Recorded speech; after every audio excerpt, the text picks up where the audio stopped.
and welcome. I was just saying to Chris when I woke up this morning, I was saying to myself, this reading and getting you two here has been in my head since I started thinking about building this place out here, and definitely since I started working on it.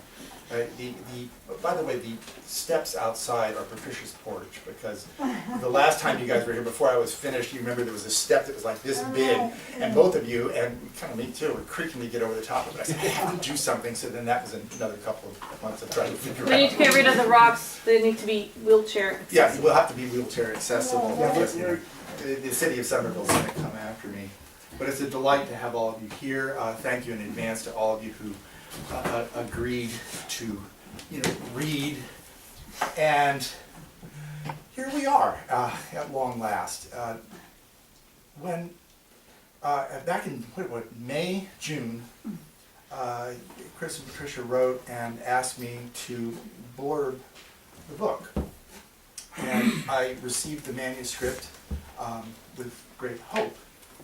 This is, of course, one wants to blurb one's friends' books. I've known Patricia's work for a long time, and when I received it, I remember sitting and thinking, it's been a long time. As somebody that moved every couple of years as a kid, I have never had friends as long as you and Joe and Molly and a bunch of other people here now, and the privilege of that is huge.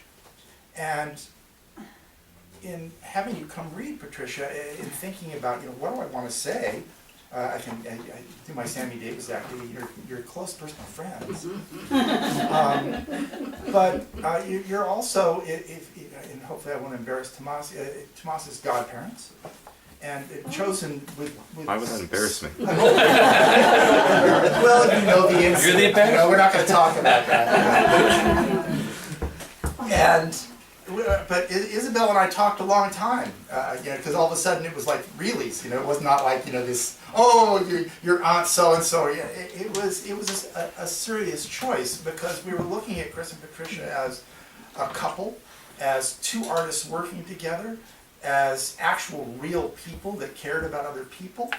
And it was an extraordinary example to us of how we might want to proceed with our own lives, with our own kid, with our own projects and art. So all that time, of course, between Joe and all the little presses that you see here with Patricia's books around us, and Joe is Joe Torra, of course, with Lift, and we've all been swapping and exchanging poems. You reminded me in an inscription in one of these books, the two of us met at Green Street, and this is probably something that Ed Barrett hauled us to after a reading. It was. It was all Barrett's. It's all Barrett's fault. But we were sitting around. I was sitting next to this beautiful woman, and we were kind of chit-chatting, and so I said to her, as I just said to you, so who are you reading? What do you do? And she said, well, HD. And I'm like, really? HD? That's not the normal answer one gets. And then off we went into a conversation which lasted, I think, for the rest of the dinner. I don't think I even talked to you at that dinner. She's hotter than He you. didn't talk to anybody. And then that proceeded to a lunch that Patricia and I had. This is before I became acquainted. And we sat and every single area of poetry that I wanted to address with her, we were talking about. And of course, she never said, I was at the Naropa Institute, I studied with Diane DePrima. None of that. It was just real, straight-up conversation. So the combination of this, the friendship for well over 20 years now, and looking at the work and watching her struggle to figure out how to print things, get things arranged on the page properly. There was a notorious reading of word of mouth that she pinned the copies of poems up on the white art boards there so that we could actually see the printed out pages, because there are these huge portrait size landscape lines that she was working. So we come back to June and I get the manuscript that Mr. Foster has been working on, and I start through it, I sort of sit down with a cup of coffee one morning, and as I start into it, I was, frankly stunned. There were many old friends lurking in that book, but there was a lot of material I hadn't seen, And then there was this magnificent thing and this is what your gift to all of us, Mr. Ed Foster here, publisher, poet, your gift to all of us to actually be able to have a book instead of a chapbook or a nice edition of Lift that comes out, and to see all the work that we've been doing, outside of academic situations and all those things that we carp about when we have enough beer in us, to see that come to life. And so I sat down with my cup of coffee to figure out what I was going to say about Patricia's book, and I was just stunned to being overwhelmed by the breadth of the book, by the combination of poems one against another. There was a poem I'd never seen in the beginning, which is printed on a broadside here, which there are copies of for everybody there. Please take one as you go out. Yes, thank you. The big monstrous thing. Make sure it doesn't get wet. And then the second poem in, which I would like to read, was an old friend from one of the earlier books that I had. And I remember pulling it out, going, I know this poem, but the point that I'm trying to make is that the sudden context of this manuscript as now a book made a huge, huge difference in the work, in assessing the work, in just the silly enjoyment of the work. And it was, I was on the verge of tears several times, looking at the magnificent prowess of her prosody, the juxtapositions of the poems together, and watching this entire breadth of a life stand up and say, I've always been here, now you know, and I do. And so this afternoon, the idea I had was for a bunch of us. There's two people reading that were not of my ilk, where I see Patricia's work. They didn't know her work, and that was quite on purpose, because I trust them as readers and eyes, and I wanted them to see this and have a take on the poems. And then there are old friends reading, as well as Mr. Sawyer-Laucanno Sawyer. I say this because I dyslexed his name the first time I ever printed a poster for him. and it went right up at Tapas, with the name backwards. And so now being actually really dyslexic, I actually have to think about which way does it go, And so we'll just move across. And what for those of you who aren't reading, the admonishment I gave to the readers was, 8 minutes, that's it. And outside of that, there were no restrictions. And everybody wrote me immediately saying, well, we should organize and see who's reading what. And I said, no. What I would like to do is just see what we all land on. So no editing anybody that's reading. If everybody's reading the same poem you just read, that's because we hear it differently. And I do have, outside of Patricia or this reading, I have this sense, Fanny Howe said, well, I'm just going to be reading the same thing. And I said, I've never heard it read the same way twice from you or from anybody else. And there can be a movement and emphasis, something pushing you around that day that brings you to a different point in that poem. So if we all read the same two poems, all the way across, let's see what happens. It wouldn't, though. And that's the other thing, is this just the absolute serendipity of that. But I mean, may I ask the readers, has everybody bailed on reading the first poem? Because we were all laughing, because we all, yeah? Okay. Okay. Somebody's got it. You want to read that, or should I read it? You should read first. Can I ask you just one quick question?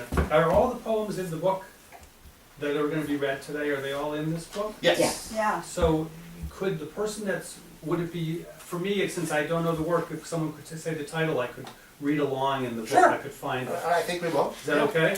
You're on your own for the table of contents, but outside of that, okay? So I will start, I'm going to read the first three poems. So start right at the very beginning. Could I just add a footnote to the You're going to cause trouble this poem? early in the reading. Yeah. Oh, Yes, yeah. of course. I just want to say, I debated whether to put my age at the time I wrote that poem, but I will tell you now, and you're the only ones who will know, that I was 16, and it was an assignment for my English class, and I was not in the best place, as you can tell, But anyway, that's enough said about that. First poem.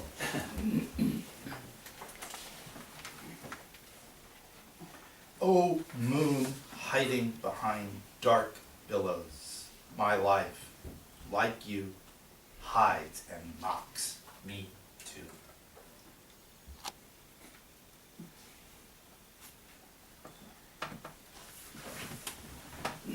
Early with quiet.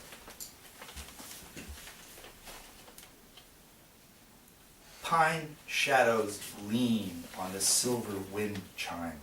Snow in the mountains, snowfall in the mountains, early with quiet.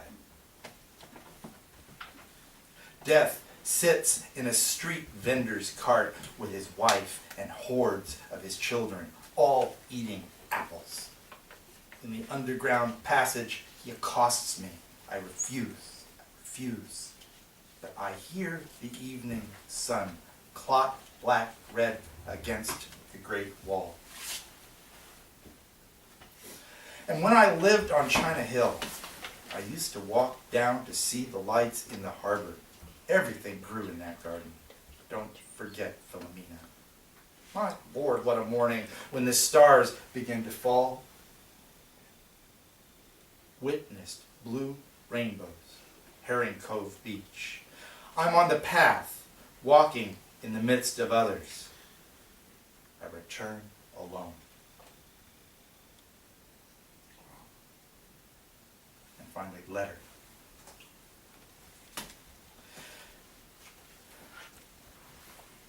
Can you raise your voice a little louder than a flower? I can hear an hour pass, but not your whisper. Call to me with birds and stars. Call to me with noises. You, perhaps, are tending tenderly your indoor plants whose leaves go yellow in the winter. Mine do, and I do too, or tend to. An upright sunrise colored the slow moon gold. It saw me getting up to peek, and we bid ourselves good day, good night. Today, a flock of geese flew west. Later, they flew east. South was hotly in dispute. If such sensible creatures are confused, how much more could I be regarding direction? Much more so. Not at this precise moment, though, for I hear the drum and voices singing from within out to my eyes, and I write in the same direction as if dancing. I missed my mother suddenly, as if I'd never had her, almost never, not near me, as in never near. I held out many years against the missing, many years against knowing I was missing. Still, we have to walk across the room, whether or not the floor is strewn in yellow trees, in yellow roses. I don't know why yellow, except for you, with gold as well for you. All the big events fall in the same way. A moment then, a long afterward, to stir around in a cup of tea. Never mind that before is past and dark, the tiny match moment, then out. The little birds alighting appreciate the treats you leave in the juniper tree, and swing, and garden stone, and dry, dry blue above. Here, not with wind to ruffle the coats of dogs, the fleece of sheep, and now I think, when late the errant tiger roams, observe concealment in a peach. Our next reader is Edward Foster, who is ruined by being a publisher because he's also a magnificent poet and has perpetrated Talisman magazine on us for how many years? 25? 30? and is one of those marvelous, generous centers of work and energy and poetry. And it is a great pleasure to have him in this room for the first time, and as publisher of this book for us, to be able to say a few things and to read a few of the poems himself. Edward?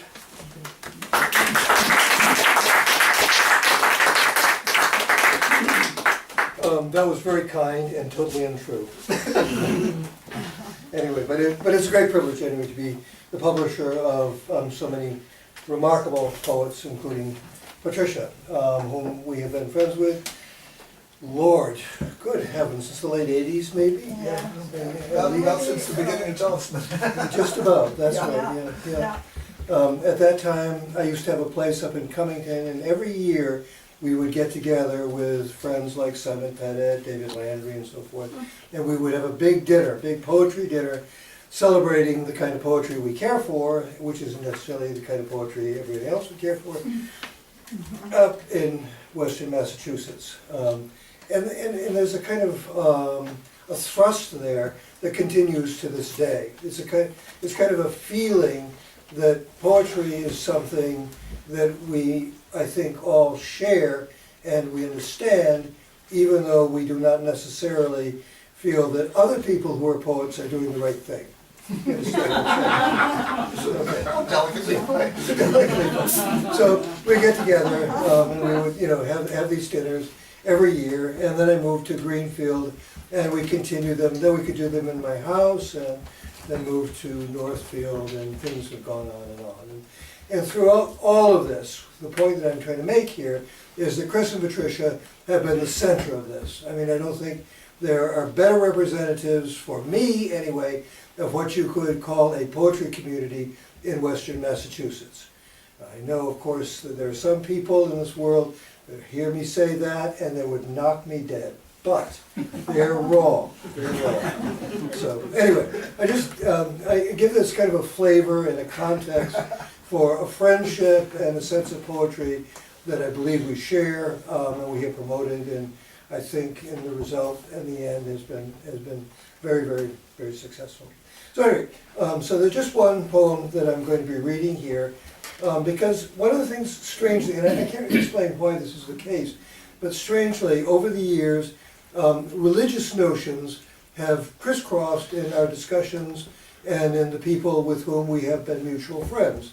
I don't know why this is so, but it is true. For example, I give one example is John High, a mutual friend of all of us, and always getting together with John, that sooner or later the whole question of religious notions, belief, and so forth are going to arise.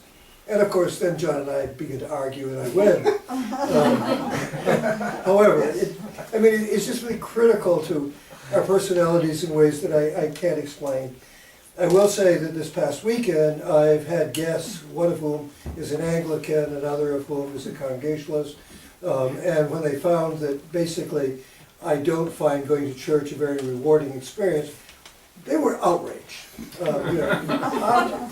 Obviously I had failed in a major way, and how I'm going to correct this error with them, I don't know. but it gives you, it's just simply an ongoing thing. It has to do, maybe with living in Western Massachusetts, I can't say, but it's there. And so anyway, so that's why this particular poem has a particular appeal to me. Sunday poem, and somebody wanted it's on page 40 of the book. Thank you. Okay.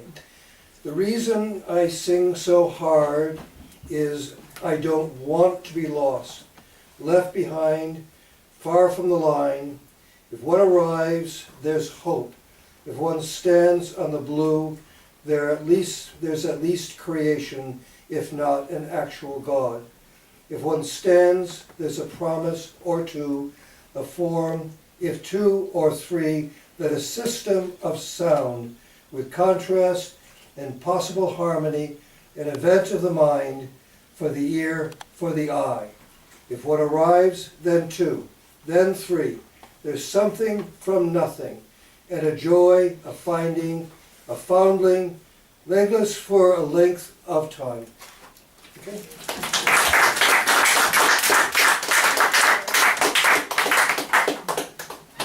Next Next up will be Miss Ruth Lepson.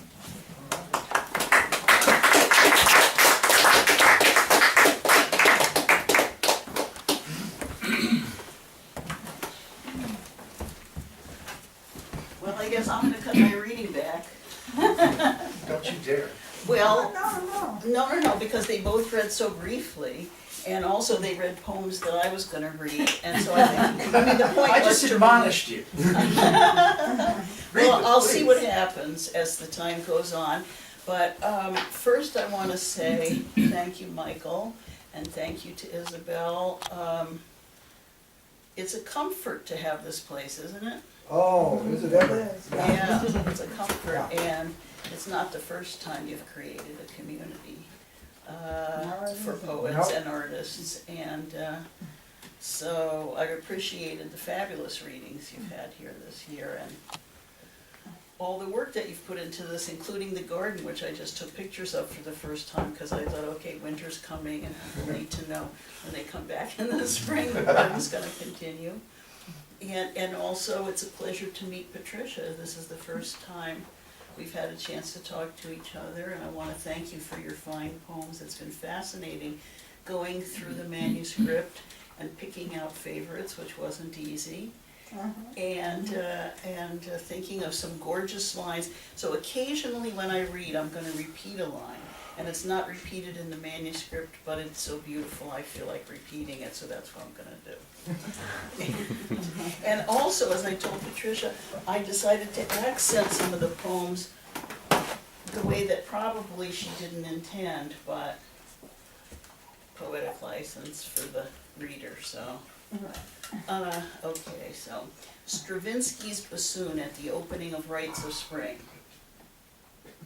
Ann Carson is going to sing a song. One song only, and everyone waits despite the dozens of others singing so well. All the while you are tired and long to sleep. As we leave the industrial park, I ask, will you carry my sewing machine? You say, it's like Stravinsky's bassoon at the opening of Rites of Spring. And this is just one section of a series that she calls Mexico series, Walls. Today the walls overcome my common sense. Cool pale greens, painted rose and blue. Their patina worn smooth by the overworked backs, stopping to rest against them. Their patina worn smooth by the overworked backs, stopping to rest against them. Generous, ample-fronted walls, built square on square and plastered to last, as a church enclosure for a garden, and quietly here and there they dissolve, granule by granule, into the heat.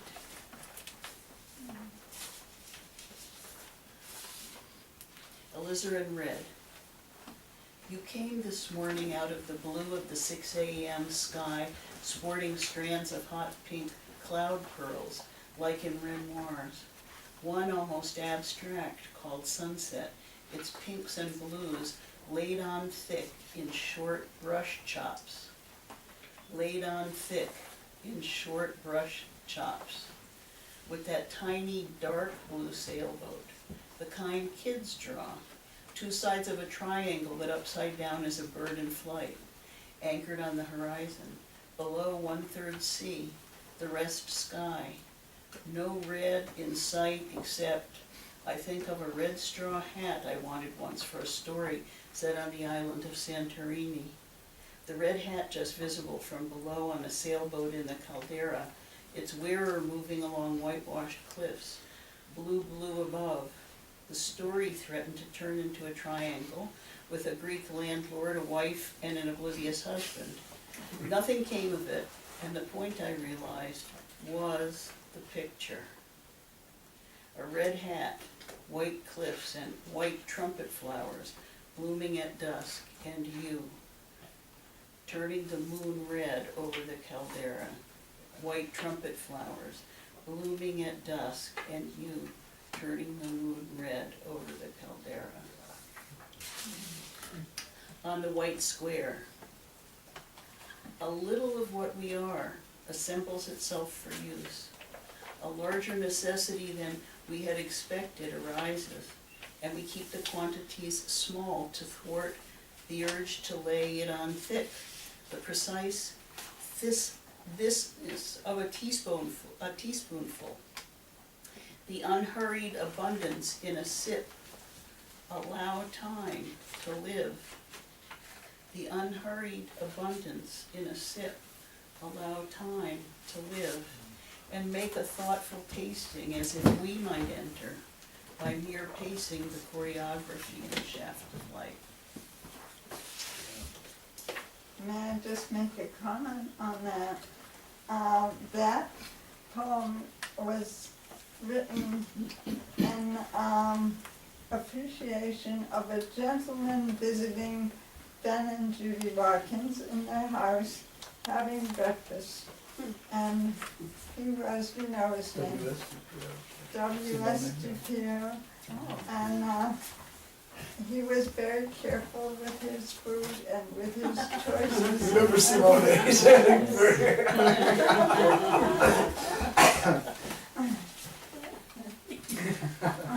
Here are some more poets. The good old days. Woke, wrote, read Schuyler and Howe, cooked and ran out of eggs. 8. Talked to a first novelist who plans to jump out of a Twinkies cake in Las Vegas when her book sells. Gave something away I shouldn't have, I think.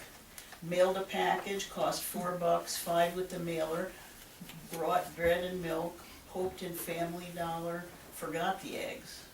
Came back, ate again, but not the hot cross buns. Ate again, but not the hot cross buns. Read more Schuyler and more Howe and remembered looking into Miroslav Holov's eyes. That sensation of being under a microscope and the third eye both at once. Came upstairs and wrote again at 5. Oh, it's past 5. Oh well. Thank you, Jimmy, and Fanny too, for being tough. And this is 2 sections of a prose poem, 2 paragraphs. At the MFA near the lunch cafe is a neon marquee which constantly runs absolutist remarks one after another every 10 seconds. All the never statements, all the always statements, the forever statements. The big ones like it's a miracle to live. There seem to be an endless number of them. As you read along, you soon recognize that those are the rungs on your own ladder. In the context of all the others, yours become suspect and are no longer the little dependable crutches or bundles of inspiration you believed them to be. Sometimes, seeing a particularly cherished one go by, you become irritated. It appears in this context silly. Others become laughable, appearing outside one's own precious value system, or mirage machine. Last evening we spent in the company of poet friends. Heard 2 poets, one from Kansas, the other from San Francisco. The San Francisco poet had this line: now limbs loosened wind rigor, no edges anywhere. Now limbs loosened wind rigor, no edges anywhere. One wakes up back in reality, much to do. It is urgent to clarify what matters for today and what is mere busy work. And I guess I'll read these last 2, they're pretty short. Sunday poem. The reason I sing so hard is I don't want to be lost. I don't want to be lost, left behind, far from the line. If one arrives, there's hope. If one stands on the blue, there's at least creation, if not an actual God. If one stands, there's a promise of 2, a form. If 2 or 3, then a system of sound, with contrast and possible harmony, an event of the mind, for the ear, for the eye. If one arrives, then 2, then 3, there's something from nothing, and a joy and a finding, a foundling, wingless for the length of time. And finally, edge. Moth circles the perimeter of light thrown by the lamps. A brown and cream moth, powdery to the touch. One wing is ragged along the edge. Beyond it, everything has fallen into the dark, especially the words. Words with any precision to them. The tough words that endure. Wow. Thank you, Patricia.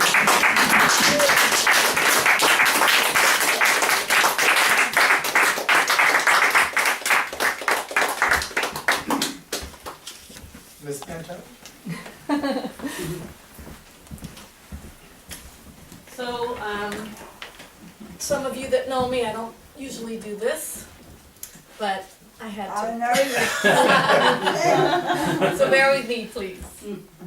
I will be giving the pages.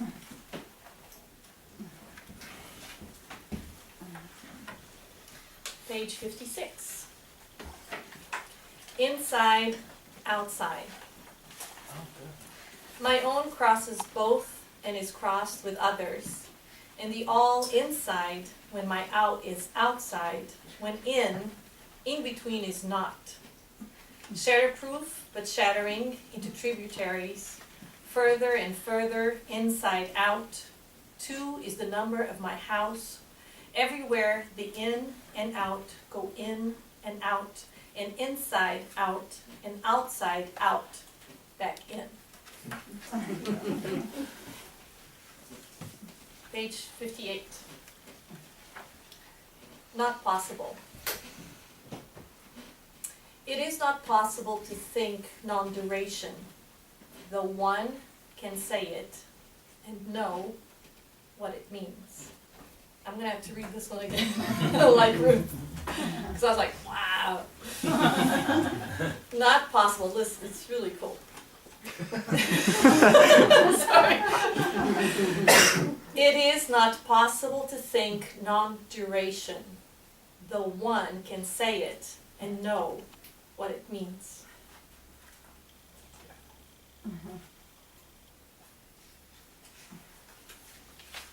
Page 65. All the seeds. A sunlit sycamore, or should I say, the world has in it all the seeds of paradise. Page 67. Sweet. Where the river is dry rock, wind scratches the skin raw. Your eyes register every shift, every gouge of light, the deep assertion of will. Shadows play on the skin of belief. You are faster than wind blowing 5 white blanks under the pinon tree. Demeanor of doubt in the furled red cape. The wind is quiet, disturbing the hour with its absence. Still, unattached, the air forgets to breathe, parched in the dust of dusk. You are steeped in logic. Openings shift. After this, the shadows will be clear, blockades cemented or removed, opaque, transparent. The medium strip is not a neutral zone. The road does not double back on itself.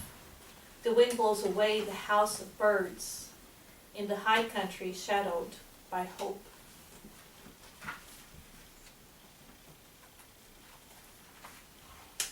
Page 90. At the altar, madness circles round, craning its neck, sinks its nails into my flesh.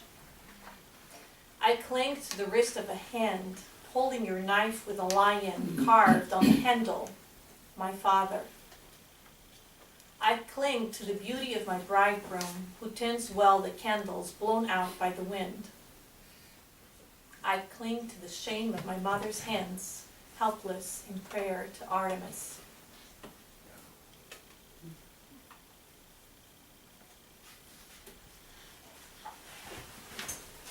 Sorry, just make Da-dum-da-dum.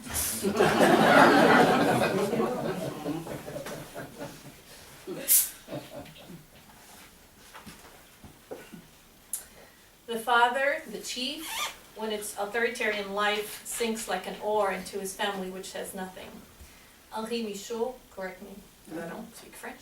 La marche dans les tunnels. Parfait. Parfait. Second canto.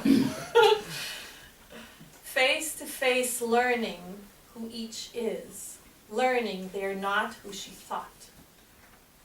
Her ear against his chest, nearer than familiar, close in the blood. He rises after a great whale out of fathoms of black water. Somewhere birds rise in me. A brush of wings. He moves into her body, replaces her echoes with his own. His anxiety flows into her veins. The voice she hears at night is his. In the morning, he says, "We have made a breakthrough." It is so, though she sees one instead of two, one and many repetitions of number sequences. The second, shattered unlike the first, broken in two, rejoinable, an invention, a way to keep civilized, a reason for man to build. Out of the clearing, a woman emerges in parts. She folds into wings of yes and no. Upstairs, pushing along the wall, she discovers an opening.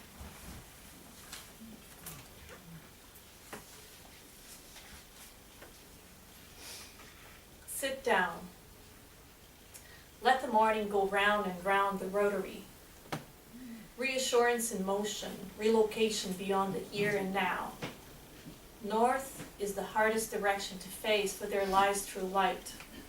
Benign as the air is for winter, she has goosebumps and cold feet. Some say she will have to shift pronouns at least. The night left her nothing to chew on. The landslide inches down. Distance accumulates. She disappears once more for an irregular length of time. There's a tired blue fading above. Sorry, I have to read that again. There's a tired blue fading above. Yeah, this line deserves to be read many times. And finally, the woman who escaped gravity cannot serve as a suitable model for the rest. Besides which, there are too many donuts in America. What is one to make of it when she simultaneously saw the other one again yesterday, huddled under a red umbrella on a bench, holding Vogue in her pink plastic bundle in one crabbed hand? She has gone gray, shrunken, and still her clothes seem too small. Her coat, for example, stops above the hem of her skirt. Her face is concave on either side of her nose. She doesn't want to be a bother, so she allows herself only the simplest of questions. Imagine her asking the woman standing beside her, "Is this where the 88 bus stops?" She is sociable, though. Of course, she knows the answer, having sat on this bench 1,000 times in her efforts to keep busy. In this way, she has somewhere to go and come back from. To be on the way to or from. To be at. To be about to leave. To have returned from or waiting to go to. Every destination is vital. Thank you.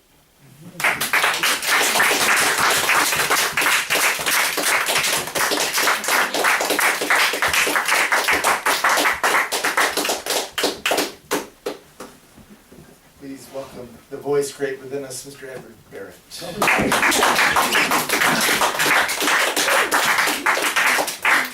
Thank you, Patricia, for this beautiful book. I've turned down just about every page, so I can't possibly do that.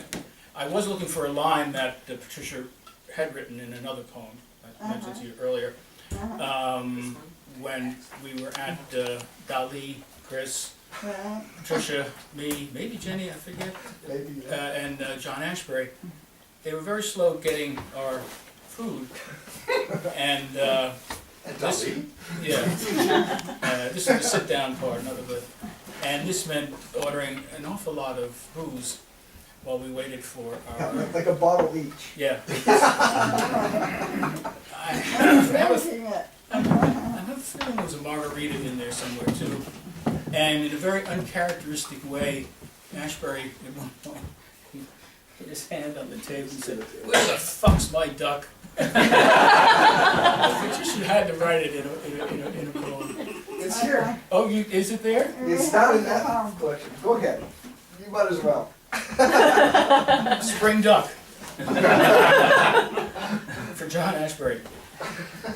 Blaming on a metal roller micro pen on your tournesol sestina indublement, you suffer fools with grace and lights going out often and too soon.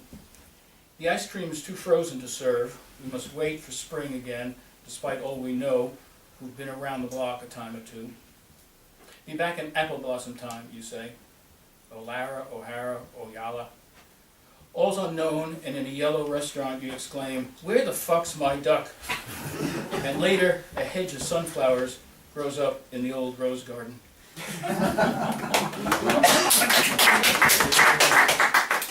I'm going to repeat page 17 on the white square. A little of what we are assembles itself for use. A larger necessity than we had expected arises, and we keep the quantity small to thwart the urge to lay it on thick, the precise thickness of a teaspoonful, the unhurried abundance in a sip, allow time to live and make a thoughtful tasting, as if we might enter, by mere pacing, the choreography in a shaft of light. There were a couple of others that were read, so I can't keep doing that. No. We once had a discussion about a title of a book that Joe Torre and I did. It was a collaboration. He had his half and I had my half. And we were trying to figure out where his title came from, which was Watteau Letters, I believe. Yeah. Watteau Sky. Watteau Sky, sorry. Letters to Ed. Got it. And this is from these beautiful prose poems at the conclusion of the book, with their careful attention to things in life. The steel ruler lies across the red pencil box. By the 17th inch rests the yellow pencil sharpener, two-holed, large, and small. The red pencil box is bordered on one end by a green pen, on the other by a blue. It makes so little difference to anything moving. She wants to say Watteau Sky, but she isn't sure what that looks like, or if it is what she sees in the cloud arrangement of the moment. She's been wanting to say Watteau Sky for days. Not knowing what sort of sky it is has held her back. But she must. She doesn't care anymore. Watteau Sky. There's a Watteau Sky above me, and no one to love me. Non sequitur, sequit, non sequitur. Where can she be? Turn away. Turn to repetition. In this way, she prefers to call the merry-go-round flying horses.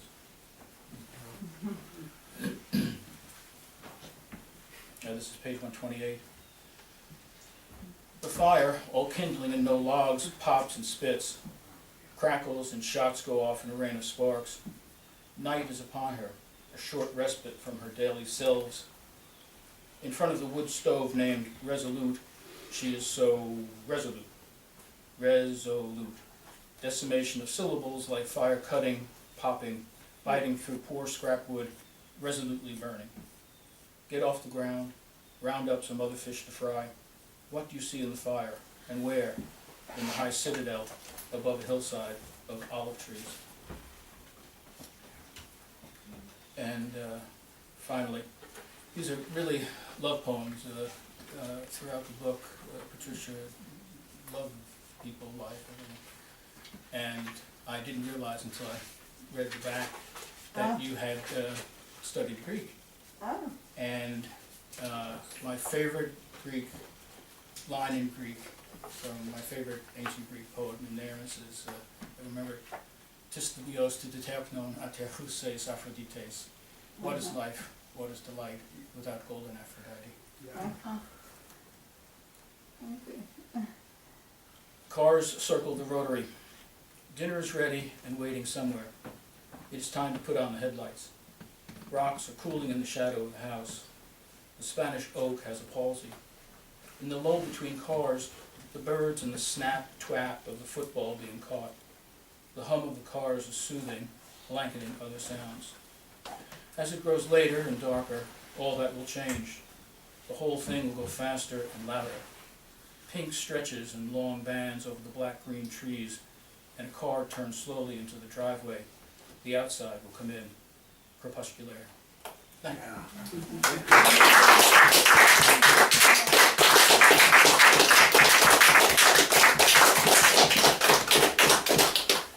And please welcome Ms. Zimmermann.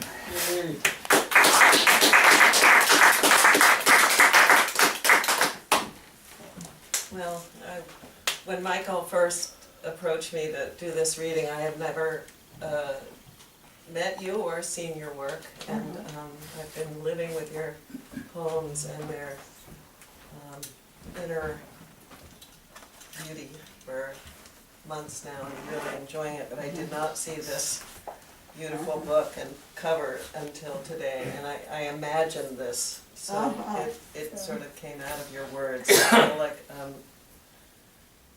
Mary Rufla talked about the poem as the poet's voice is either rising above the din or below the din and coming in where ether becomes an ear. And we're part of that ether in this book. And it just was very hard to decide which poems to read because there's so many beautiful poems. And I'm just going to probably be repeating what everyone's read before me. And on the white square. A little of what we are assembles itself for use. A larger necessity than we had expected arises, and we keep the quantities small to thwart the urge to lay it on thick, the precise thisness of a teaspoonful, the unhurried abundance in a sip. Allow time to live and make a thoughtful tasting as if we might enter by mere pacing the choreography in a shaft of light.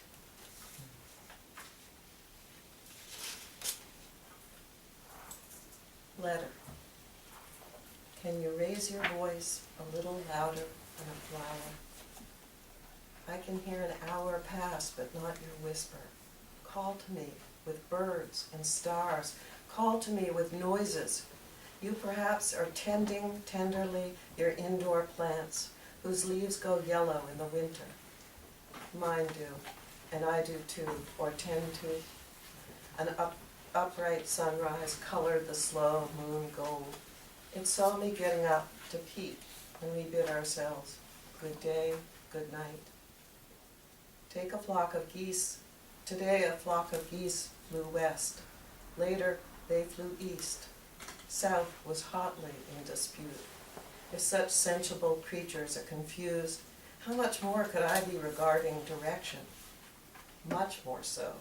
Not at this precise moment, though, for I hear the drum and voices singing from within out to my eyes, and I write in the same direction as if dancing. I missed my mother suddenly, as if I had never had her, almost never, not near me, as in never near. I held out many years against the missing, many years against the knowing I was missing. Still, we have to walk across the room, whether or not the floor is strewn in yellow roses. I don't know why yellow, except for you, with gold as well for you. All the big events fall in the same way, a moment, then a long afterward, to stir around in a cup of tea. Never mind that before is vast and dark. the tiny match moment, then out. The little birds, alighting, appreciate the treats you leave in the juniper tree, and swing in garden stones and dry, dry blue above. Here, not with wind to ruffle the coats of dogs, the fleece of sheep, and now I think, when late the errant tiger roams, observe concealment in a peach.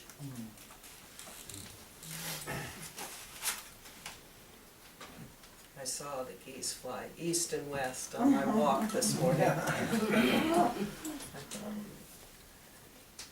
2 fields, light and line. Blue above, gold. Colors float. Down, white, drifts into gone field. Pale gold. Sun cuts corn stalks.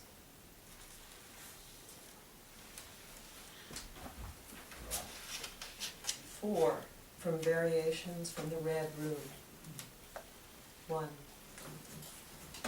The eye, but not I. A rubber man, pliable with a lump, no mirror. That smile lacks eyes. The hard scrub life around here counts on the trees to stand and withstand in all directions at once to appease the wind. She intrudes, must ask for surgical tape. Will I should say that, section 2. She intrudes, must ask for surgical tape. Will a Band-Aid do, rubbery like bubble gum, fair and idle? Hands fly up in a clutch at broken frames, the angles of her wrists despair. She tests for care, Band-Aid or bubble gum. No other help in this world does she know. 3. Once words of air were sweet to hear, vowels bred to consonant whines. Now we who hear refuse while moments roll. There's a veil in the mind's way. What will you do with it? Meaning the music, meaning the flower sprouting from the sand dune, meaning the small window where the eye strains for a greater view, meaning the narrow way of one, meaning the poem's suffering from richness and want. Mayakovsky's cry, my eye is too small for me.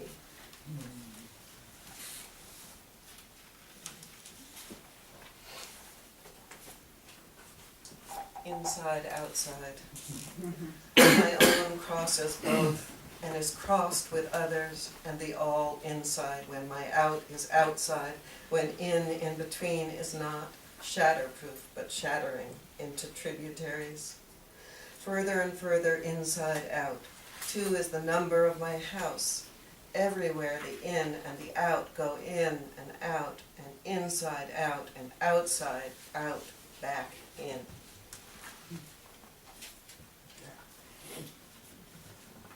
I have a number of the same prose things, but I'll just read a little from this one because I think it goes with our leaves here.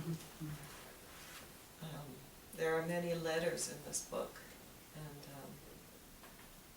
many poems or letters, but also there are prose letters, and this is letter number 3. Dear Anne, the wind is up this morning, fluttering the leaves of the peach and maple trees growing intertwined in front of the house. I can see in the leaves life is about staying in motion in an unknown to each of us time frame. Eventually the gene of life expectancy will be found, and just as it can predict with great accuracy the gender of the unborn, science will tell parents the length of time their child may be expected to live or endure. Our shelf life, as it were, same as any tea or stewed tomato. But that motion of the leaves, that constant fluttering, is it orgasmic or mere agitation? Is it patterned or random? I can't answer. I'm neither inside its motion, the way the leaf is, nor observant enough to detect pattern from chaos. poor faculties of perception, what do I want to see, since so often I tend to see what I want to see? The dance of leaves in the morning breeze, yellowing peach and maple leaves above the untidy clumps of pink rose hedges. If I flutter in my heart the way the leaves do, it's called frivolations and may not be good for me. If I flutter with my entire being, then I'm dancing like peach leaves in the morning breeze. So there is longing and living without any flutter whatsoever. But I say with it, despite the limitations of perception, doorbell surprise. At the door are 3 nuns, sisters of Mother Teresa, 2 from India and 1 from Argentina. They're looking for 2 young boys who used to live on the 2nd floor and attended their after-school program on Quincy Street. The women, young and lovely, in white and blue gauze uniforms, invite me to visit them at the shelter on Quincy Street and offer to visit me in my home in Dorchester for 11 years. They radiate freshness and the strength of a powerful goodwill and the confidence that comes from belonging to a faith and traveling in 3s. There are the leaves and the wind. The 3 in blue and white are another wind which will move me. Is there love in the wind blowing the trees? Or is love another wind that we feel as a force, as an aberration? Is it presumptuous of me to address you all?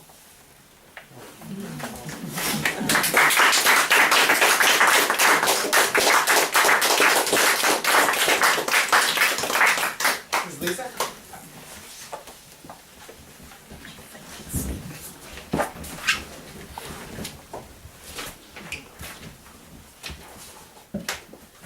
Every poem that I'm going to read has been read, so to see where I land.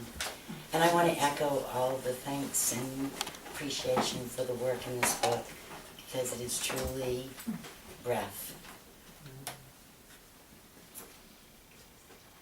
So I'm I'm going to start with a poem that I had the good fortune to hear Patricia read earlier this year.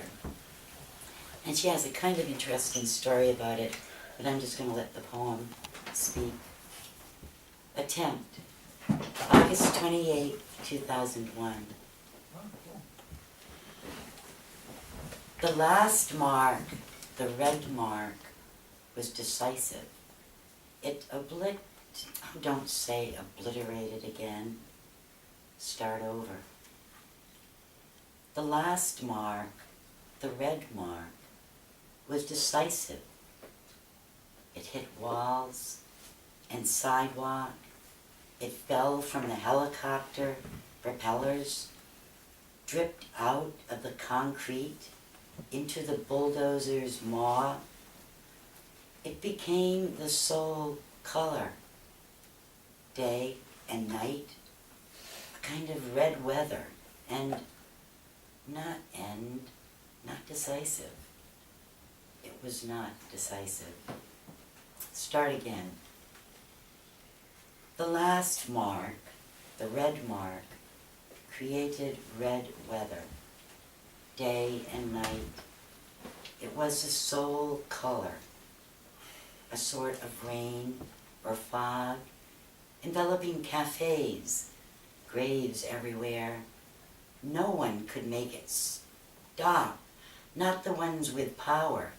The ones without stop, were helpless, roofs in the dark. Start over. The hard thing can't be held or tied down, turned off or on. This red weather eludes helicopters, floats alone, out of reach, as roofs, ones without, ones with, ones without. Start again. The last mark, red walls, sidewalks slid into concrete maw, roofs, cafes, powerless, ones with, ones without, can't be held, tied down. It floats everywhere, helpless. Stop, not helpless, not powerless. Start over. The ones with, the ones without, can't be held or tied down, turned off or on. Good. Stop there.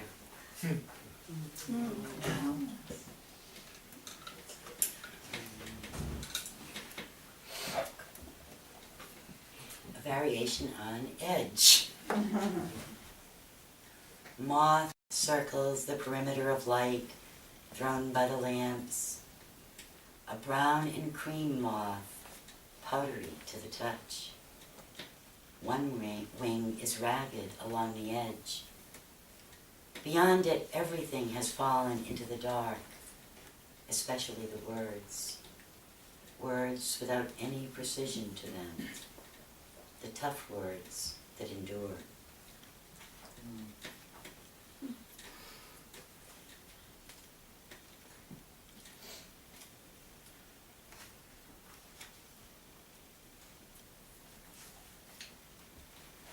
Okay, I'll finish with this one. And it is not yet Barrett.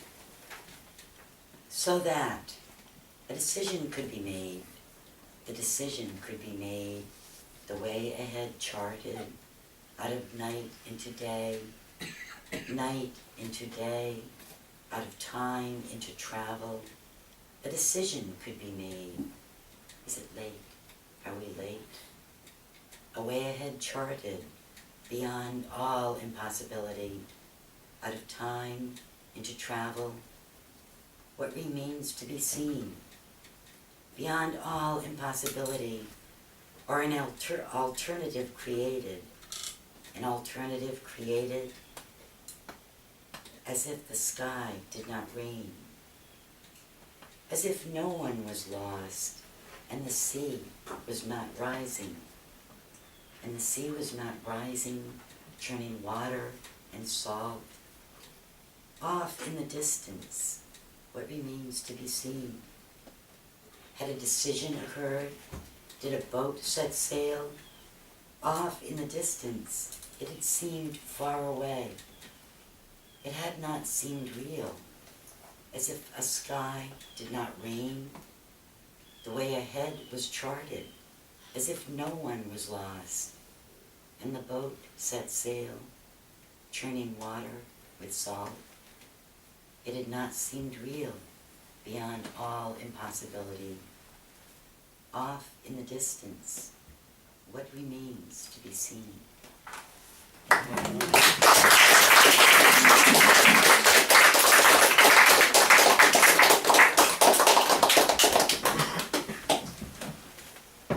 Sit yourself. Okay, I'll see.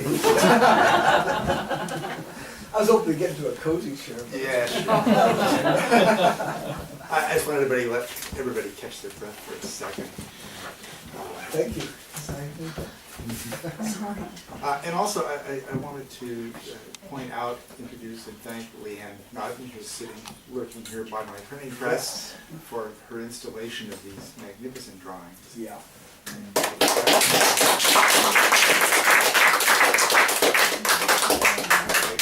had fun this morning of sitting out here finally. Isabel's been doing her yoga classes and stuff out here, but I got to sit here reading the book and just feeling the outside and the inside, moving back and forth against one another. So in my head, with all of this, in addition to the rhyme of us coming back across the same poem from time to time, Mr. Duncan said that rhyme was, the presence of rhyme indicates that you've arrived someplace where you've been before. And I love that idea. And when I think you were reading one of the poems that I read, it was about 5 or 6 lines in, and I went, oh, that's the one I did, but this is very different. And so in addition to that, I wanted to separate you two out. From so get out. That's enough, all right? Before I move on, there was one other thing, one other thanks. I wanted to thank Mr. Pinto Franco back here for videotaping. He directs, he produces, and he tolerates me going, go get set up, come on! Week after week, and then renders these things so that I can upload them, and I really appreciate it, my friend. So, And so do we, because we've been able to watch these Yeah. readings that we haven't been able to get to. exactly. So in the presentation of this book, which is what I had in mind here, and with the hope that you would feel up to reading for us as well, always I had in my head that I wanted the two of them shunted off to the end so that I could at least in passing remark on the I mentioned the example that Isabel and I felt of you two as parents, but also of you two as artists. And I remember saying to Joseph at some point when we first knew you, amongst all of us, Chris is the one with credentials, a mile and a half long, and We let you anyway. Yeah, and I was grateful for that. The point being, though, that he was the last one that you heard any well when I, or when I was at, or when my last book came out, and then he suddenly realized how much work and how broad the work was. And so then to come to your home and to meet your children and your dog that almost crippled me, and my lawyer's still working on that case, but to come to your home and to walk in there, you were doing what I had in my imagination that I wanted to be doing, which was having an actual, real life that centered in the arts, but centered with people. There is nobody better than the two of you to bring work to. The sustaining, since you haven't been able to come as I've been doing readings for my book, which Mr. Foster also put out, just to be able to say, to give you a manuscript or a little snippet, there was always, word that would come back, and consideration and thought behind that, and underneath all that, just the simple support that they respected that you were trying to do something, and that was the most important thing, which when I rendered down everything that I ever got out of Robert Duncan and Jess, that was it. And it was resonant with you. To go to the Duncan and Jess house, they didn't care what you were doing. They didn't care that you had gotten a prize or had gotten a poem published or anything else. They simply cared, and you were there because you were throwing yourself against the wall over and over and over again. And so to find that with contemporaries and friends is a treasure that I can't even begin to tell you and to testify to. But thank you. It makes life worth being in and worth having, and it gives one, an idea as you're working, a place to cast it towards. And so then to go all the way back to my feelings when I was reading that book, it's exactly what Ruth said, and I'm so glad you read lines over and over again, because that's what I was suddenly doing. Isabel was away when the book came in, and poor Tomas was up doing probably some horrifying homework, and I was standing at the door saying, can you listen to this? Listen to this. And it creates snow, and he very generously let me read the poem over to him over and over and over again. So we come then, in my head in this, to the intimacy of your relationship with each other as creating, and that will... Oh, we draw the line. Well, I don't want to ruin the surprise for him, but I've got a videotape from Santa Barbara. Oh, that movie. Yeah. The one we're not supposed to talk about, but I thought it'd be really cool. No, but the idea being that as a couple, Christopher has been in the catbird seat to watch this life and this work being created and ongoing. And so to finish up, please welcome Christopher, his son.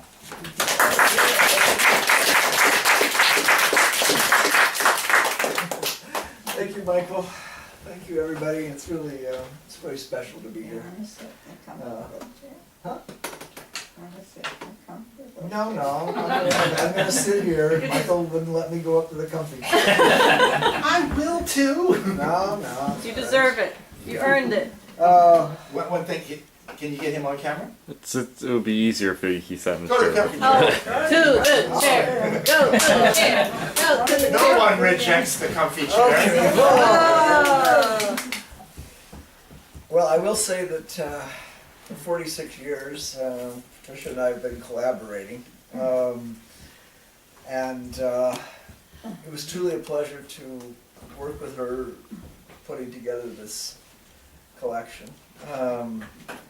We left a lot of poems out that I wanted to put in, that she said no for one reason. We left out one entire book, chapbook, which I was disappointed about, but you know, it's her book. Spring Duck, I mean, that was just an omission, Ed. And I'm so glad you read the damn thing. But I want to actually begin with a poem that Patricia first read at Michael and Isabel's anniversary dinner in 1999. Ann Louderback was there, Ed was there, Torres, Corbett,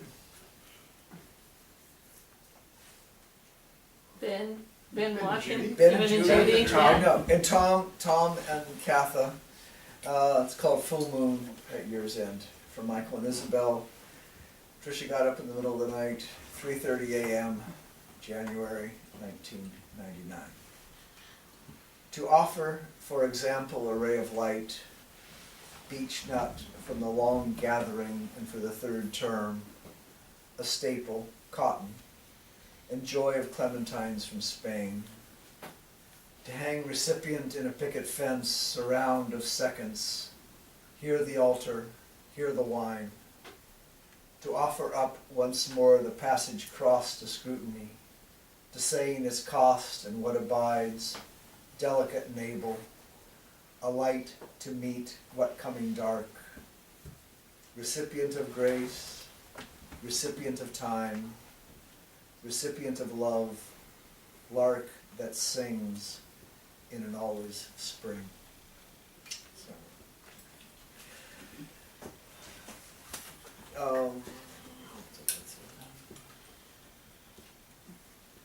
this is a little longer piece called Mother Play.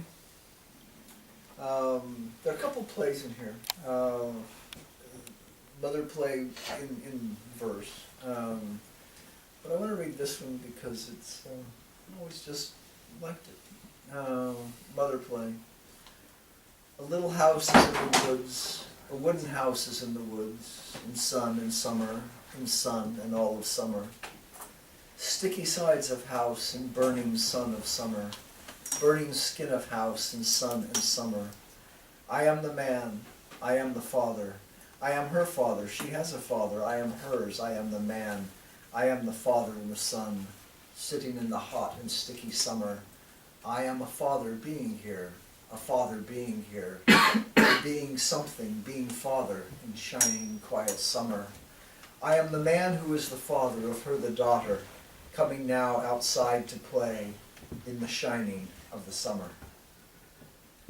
I am a daughter, I am his daughter, coming out to play on this day in the summer. I play, what to play, and today I play mother. I put on mother, high shoes of mother, outside in the woods in the high shoes of mother. I am the daughter, but I play mother. I put on her dress to cover up daughter. All of daughter I cover with the silver dress of mother. See her fluttering belly breasts, her motherly belly backs, her wavily hands. I am now mother. All bellies, all hips and hands, all softly and side to side. The daughter hides under her silvery mother. I am the daughter, she is the daughter.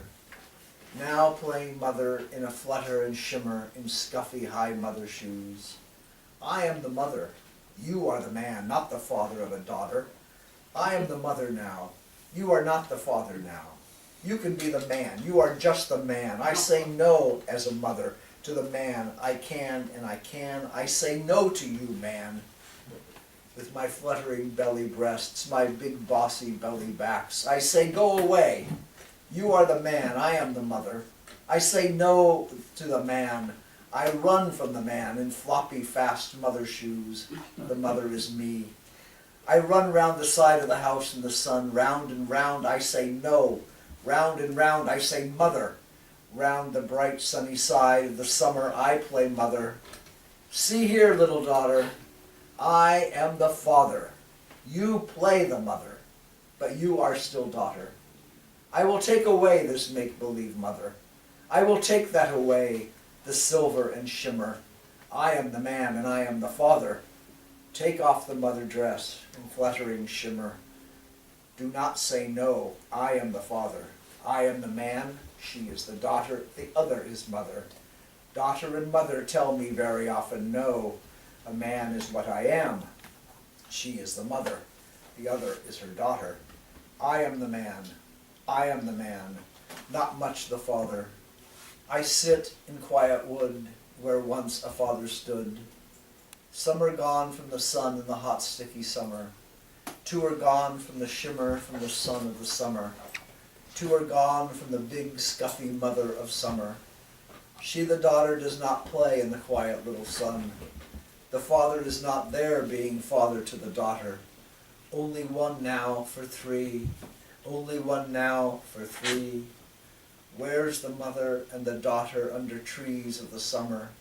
By the house in the sun sits a man. Only one. Only one in a shadow of a man in the sun. Man in little shadow disappearing in the sun. The sun in the woods disappearing under trees. By the quiet hot of house, just a man in the shimmer. In the shoes not of father in the shadow of the quiet. Disappearing in the woods, in the shining not of silver. Bravo. I'm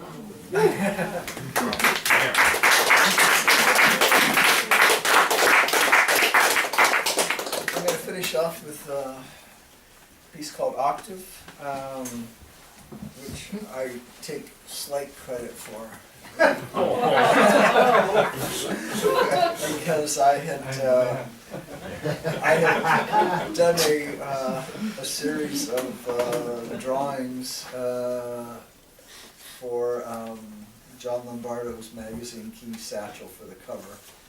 And I had all the rejects, the ones I hadn't sent him, sitting on a table, and she picked them up and wrote this poem called Octave off of those particular drawings. Octave. 8 are the few flung wide of the saviors. Sky slinks slantwise.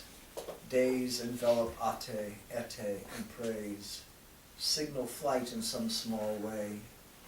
Pictures aside, thought alone to view indiscriminate leaps. Mellifluous too, in consort with Psyche and Hestia. You sit near this fire. The saviors are gone. Work to attain them goes on. Every, if the eyes open morning, tapping the phrase from a moment of dream, score text like a staff, key of 8, a visual key, a verbal signature. Twice the same note progresses, swells in the again place and undercoating, pale, weak blue, or soft, tender, tender more. Feel the influence of arms, the suggestion of male and female, tangle of remembrance amid tension of checks and balances, flight cancelled. The saviors put down on the shore of the lapis triangular river, but nature is there, long held, well suffered and left behind. A new craft, well built, flows in the current, not cast adrift. Regard pierces the rigid lines and skill scales the barriers, sighting the saving eye of love in the doubled circles permeable as signs. A single unknown bird in leafless maple sings in cadence. Identify me, flies off nameless till next year. Return and begin the journey around.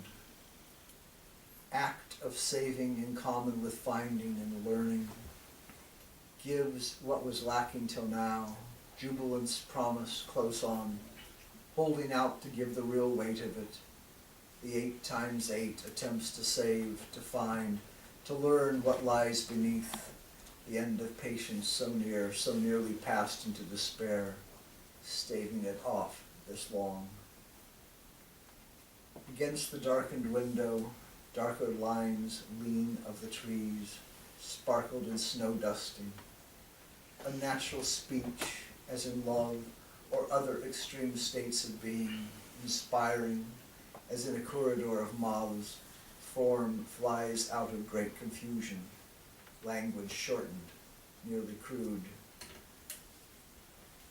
Now in the stale, bare branch of the new year, survey the mauve gray hills as lines, a pattern of hidden content drawn closer in the cold to the slow river, a form to be deciphered as the movement of water in saving grace of sight, the inner ear, and heart's allegiance to particulars and all. Not a giving in, this given to, a gift, the first cornerstone. Devotion, the art rising out of disparate stones, a blue sky of waking, the savings of the night, wide nets catching here and here in a life stream, dream and dross, line and shadow all, an architecture of light within, without, within again, a place to live, endure the shaking doubt, attendant tremors of the world.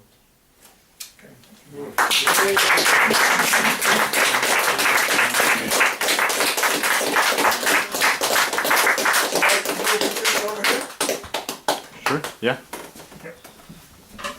Okay, we're gonna get wheeled. Oh, I don't get to sit in the comfortable. No way. I also, here, what's this? We'll start bouncing again.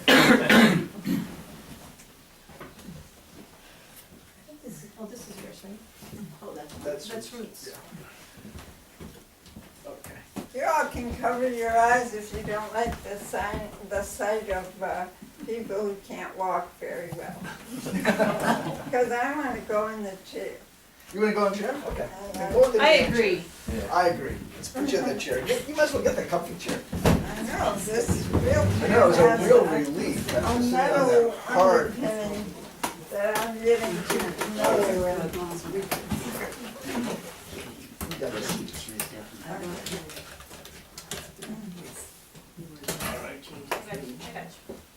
Okay. You ready? Oops, sorry. My legs are crossed. Here you go. No. Cool. Oh, this is so nice. It's the comfy chair.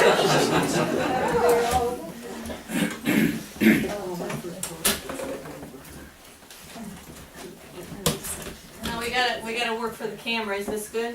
You want me to move that? Oh, a little bit. That was perfect. Whatever you need, Tomas. Do your best, Tomas. We do anything for our godson. Indeed. So this is the point in the video that I'm going to cut in the Santa Barbara footage.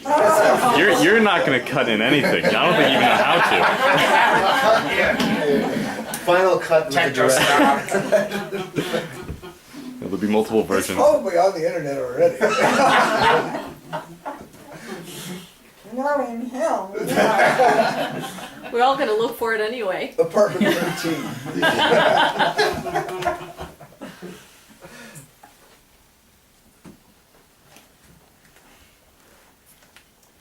Okay, I'm gonna read one or two that are not so loaded, and then I'm going to end, because what a feast you have given us all, reading all of you. And it's such a generosity, Michael, to do this, and Isabel and Tomas. And I want to thank Mr. Samuel Retzoff for his wonderful cover. Many people have exclaimed over the cover, and please tell him what you ate when you see him.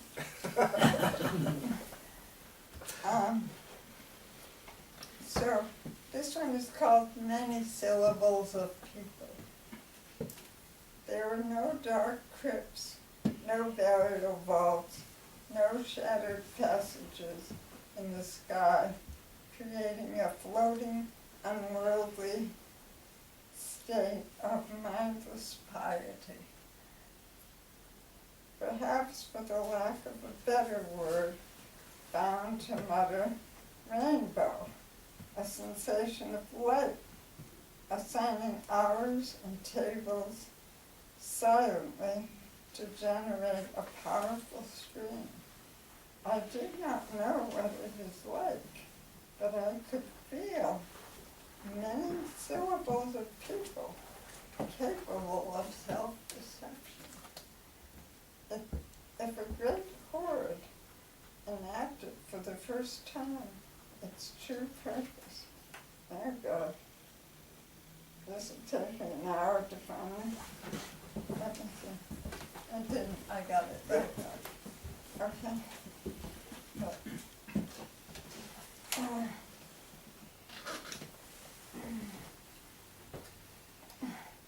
But, if you can, I would advise all of you stay away from ALS. It's not any fun.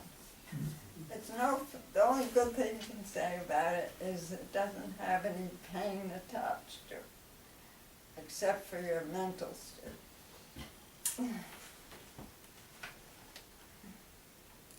Good advice. Yeah.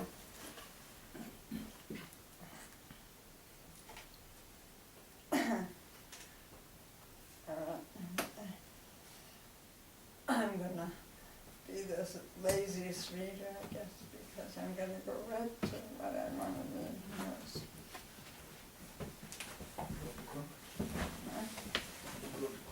Yeah, of course.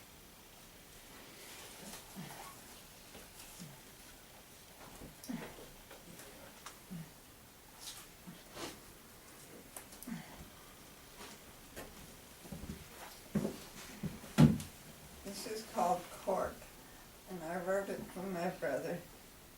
And the door opens.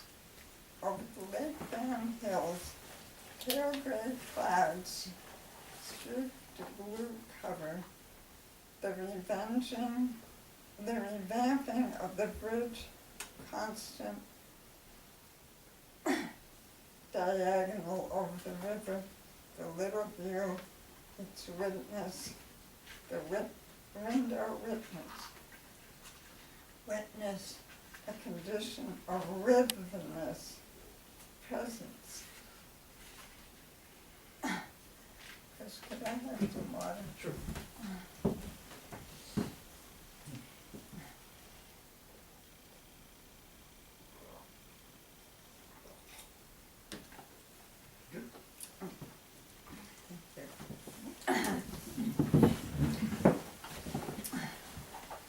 This gentleman has been my sole savior in this frustration that is my physical life.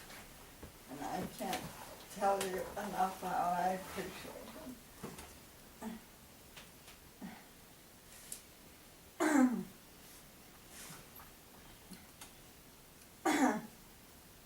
Witness, a condition of witness, presence, and wit, broad sense awareness, not the wit of clever, the wit of perception. Even a scene through the eyes or condition of another.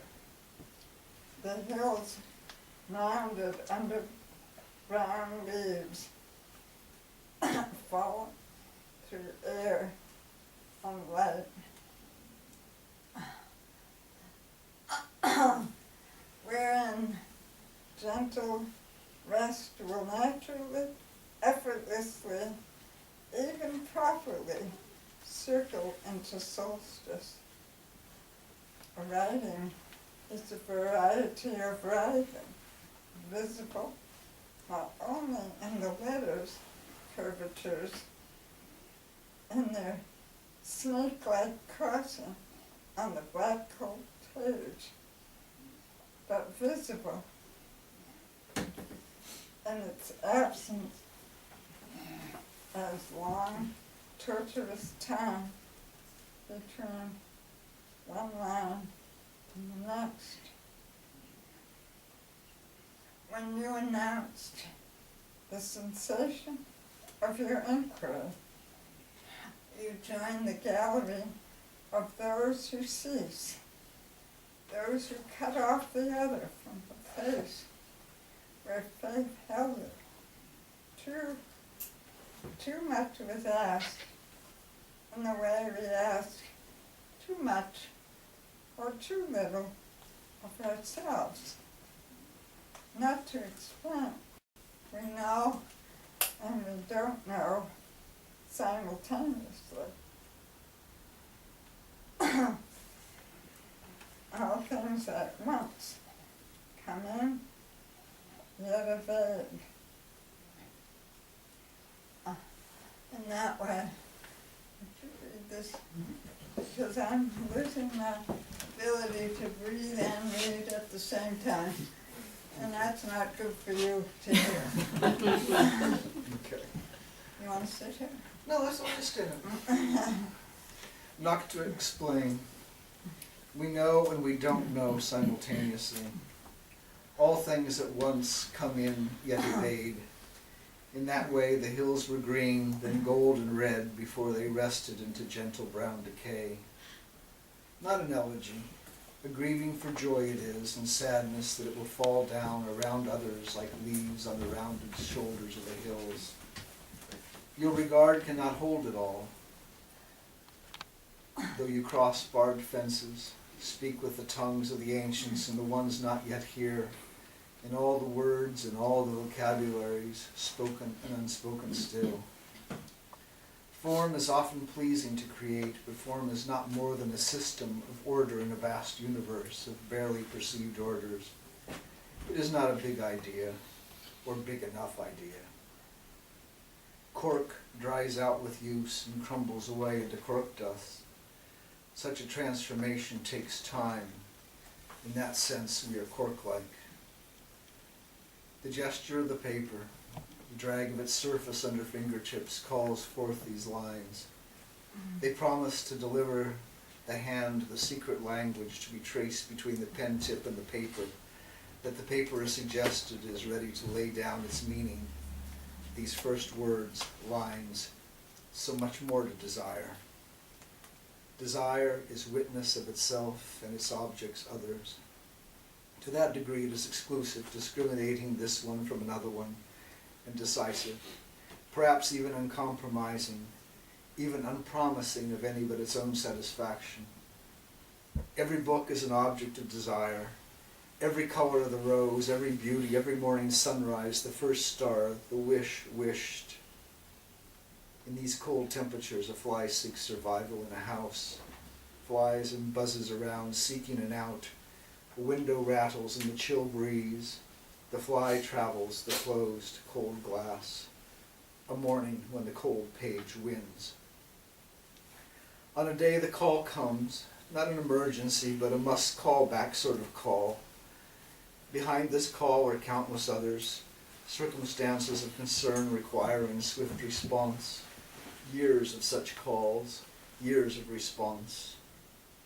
Late November fog cancels the far hills but leaves the leafless trees across from the window. She adds a lamp, a pink glass lamp to ease the gloom. It will not go any further, will not any further.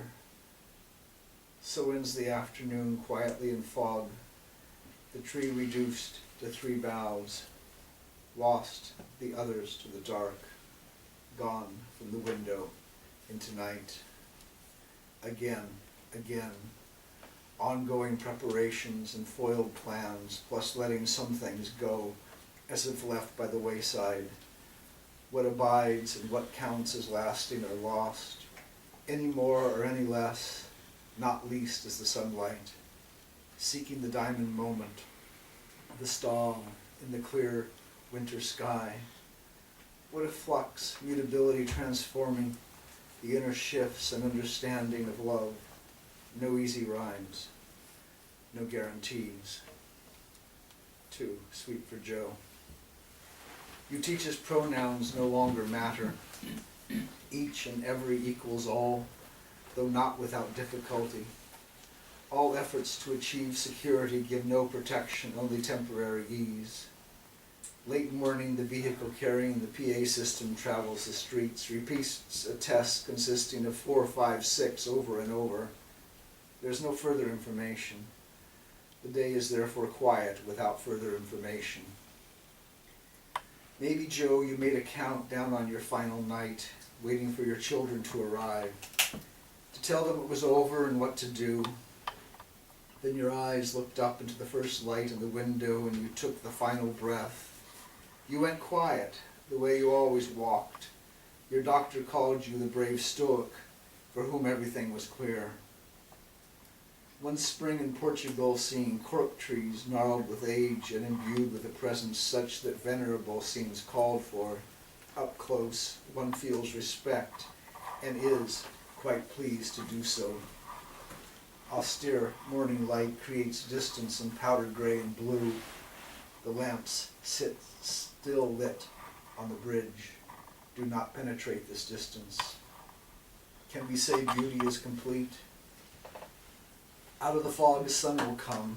Our little efforts will suffice a while. We know the river's there and the canal, so too the channel and the banks eroded here and there.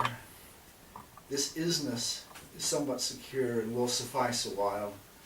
Thinking on more than this, can we go forward? What is the way?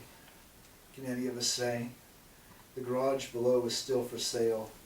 The roof will need repair. 3 tall trees grown up there turn golden in the fall. Winter died beneath the snow. The sun is fully on the world, wizened as it is with cold and not enough of every stripe. The blue is an alluring blind, high above red, rose of love, nonetheless thrives among its thorns. Into this strife, each and every one is born.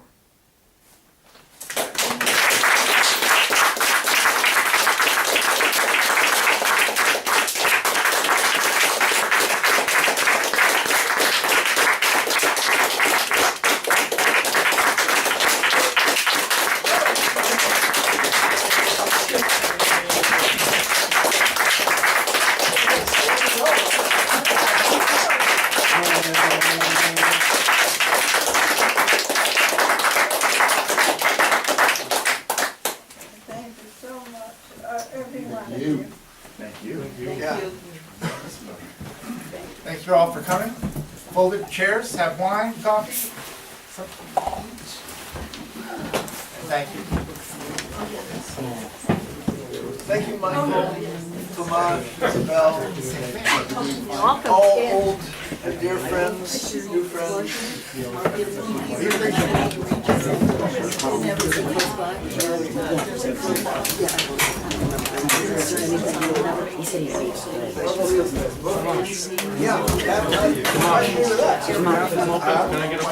Yeah, it should be.